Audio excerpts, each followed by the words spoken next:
that's one data point. Okay. And but that's one of multiple.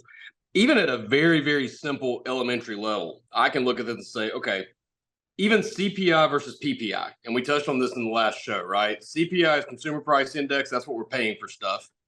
PPI is producer's price index. That's what it's costing to produce the goods that we're purchasing. You talked about in the last show, when the cost goes up for the producer, they're pretty quick to increase prices for the consumer, but they're not as quick to reduce those costs to the consumer once their prices fluctuate down. And that makes sense. I mean, it's much easier to slash prices than to increase them back up. But at this point, talk a little bit, if you don't mind, about depending on where we are in a cycle, is one of those numbers always going to be a little bit more important than the other?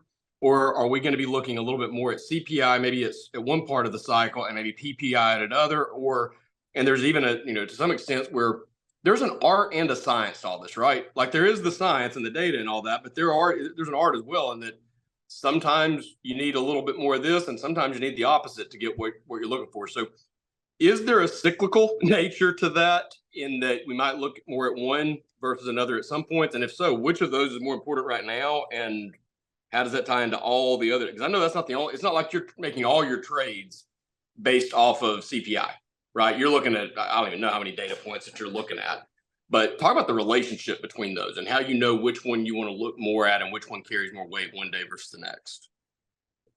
Well, that gets into causation and correlation, right? PPI and CPI do correlate very closely. And there is a causation that happens from PPI to CPI, and it flows in that direction.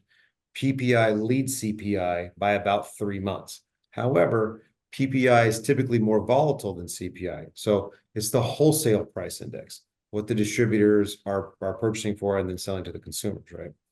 So PPI topped out at over 11%, whereas CPI only topped out at 9%.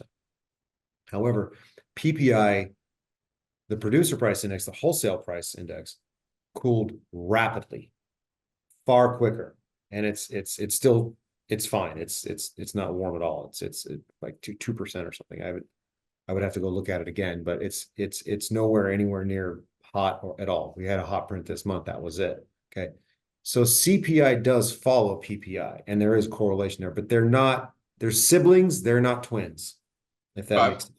Okay. Yeah.